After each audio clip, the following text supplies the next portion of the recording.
Eh bien, les principes du traitement sont fondés sur deux éléments. Je vous l'ai dit au départ, la proprioception ne fonctionne jamais seule, elle fonctionne toujours avec une surface sensible. On va pouvoir modifier la surface sensible pour agir sur la proprioception et dans certains cas, directement sur la proprioception. Deuxième élément qu'il faut prendre en compte, il existe une hiérarchie dans la proprioception. C'est-à-dire que le cerveau ne va pas prendre les informations dans tout le corps de la même façon. Chaque fois qu'il y a besoin qu'un geste soit fin, par exemple les mouvements oculaires, les mouvements des doigts pour écrire, la stabilité de la cheville, on va avoir beaucoup de capteurs. Et on va profiter du fait qu'il y a beaucoup de capteurs pour agir à cet endroit-là. A l'inverse, on a des muscles qui sont très pauvres en capteurs. Par exemple, au niveau de la déglutition, la plupart des muscles de déglutition ont très peu de proprioception, à l'exception des muscles de la langue peut-être. Mais les muscles ici pharyngés n'ont quasiment pas de capteurs.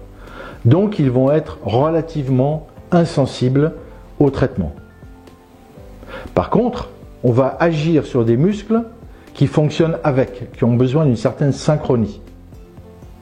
Par exemple, on veut modifier la déglutition, eh bien on va modifier la sensorialité de la bouche, mais aussi la fonction musculaire du diaphragme. Comment est-ce qu'on va agir au niveau des yeux? Eh bien le principe est très simple. Quand je veux regarder à droite, par exemple, je ne fais jamais un mouvement énorme de mes yeux comme ça. Je fais 1 degré, je bouge mes yeux d'1 degré, l'image glisse sur ma rétine, le cerveau comprend très vite que j'ai besoin d'aller voir quelque chose à droite et il va provoquer une réaction musculaire de déplacement du corps vers la droite. C'est-à-dire qu'il va modifier la tension musculaire aussi bien dans mon hémicorps droit que dans l'hémicorps gauche.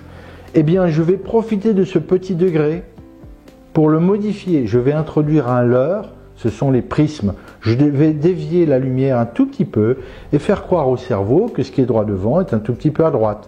Et il va changer automatiquement son tonus, il va se préparer toujours à regarder ce qui est à droite.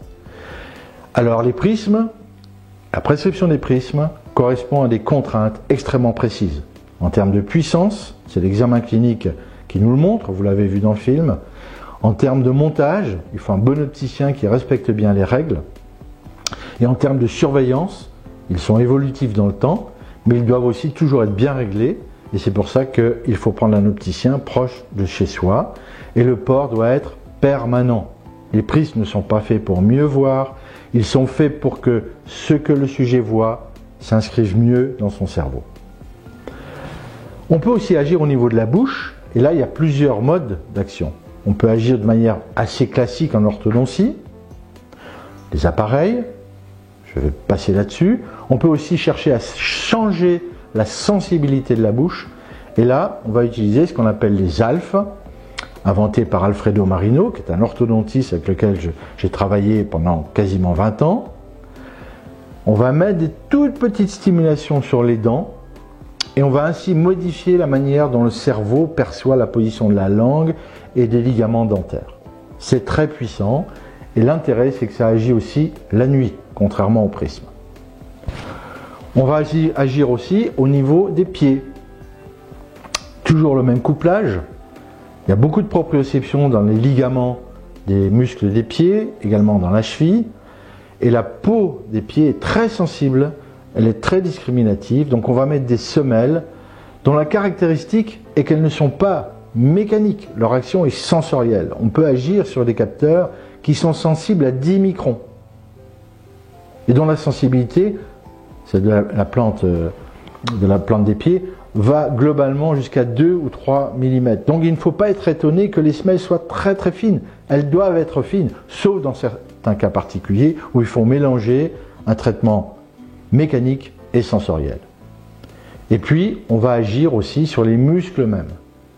Soit on a affaire à un blocage musculaire, une contracture qui ne se lève pas, ce qu'on appelle une lésion ostéopathique par exemple, qu'on voit pendant l'examen, il faudra faire appel à de la médecine manuelle, kinésithérapeute, médecin de médecine de réadaptation fonctionnelle, ostéopathe, qui connaissent le traitement.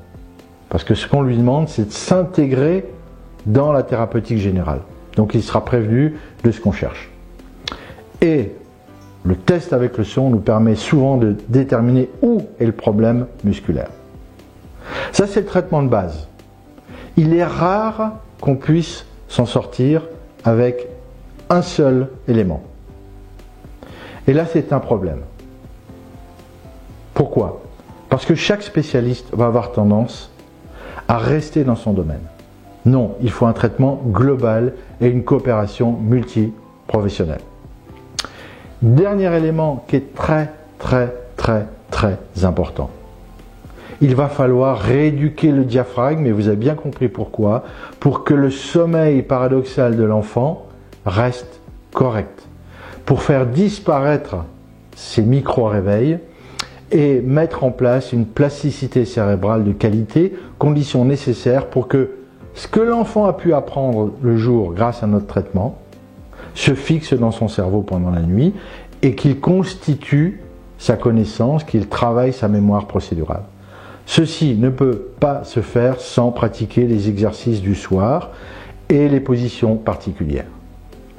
Ces positions sont faites pour favoriser le sommeil et éviter que l'hypotonie du sommeil paradoxal n'aboutisse à une chute de la langue en arrière qui aggrave les troubles du sommeil. Mais cette posture de la nuit a un parallèle qui est la posture du jour. On va demander à l'enfant de lire le plus souvent, pas toujours, mais sur un plan incliné, ça dépend de l'examen clinique. Pourquoi? Parce que lorsqu'il va lire sur le plan incliné avec les pieds bien posés, il va utiliser son système musculaire, sa proprioception, dans des conditions optimales. Souvent, les parents demandent, mais pourquoi un plan incliné? Prenez une feuille de papier et lisez-la. Et vous verrez que vous ne la mettez jamais à plat, vous la penchez toujours. Pourquoi? Parce que pour lire cette feuille, vous allez utiliser des muscles qui sont faibles. Et la nature nous a donné des muscles faibles parce qu'en fait, elle ne nous a pas donné des muscles pour lire, mais pour chasser. Et donc, en relevant, les muscles faibles travaillent moins. Et donc, c'est une loi d'économie qui est utilisée par la nature toujours. Je crois que c'est un élément qu'on doit bien garder en tête dans les principes du traitement. Le traitement doit être global ou pas. Il doit être le jour et la nuit. Sinon, ça ne fonctionne pas bien. Et donc, ce traitement va mettre en jeu plusieurs professionnels qui doivent coordonner leur travail, connaître évidemment les troubles proprioceptifs et pas simplement la régulation de la posture, ce n'est qu'une partie, vous l'avez vu. Les deux éléments aussi importants, c'est la localisation spatiale sensorielle et l'intégration multisensorielle. Chacun doit rester dans son domaine, mais doit savoir coopérer avec les autres.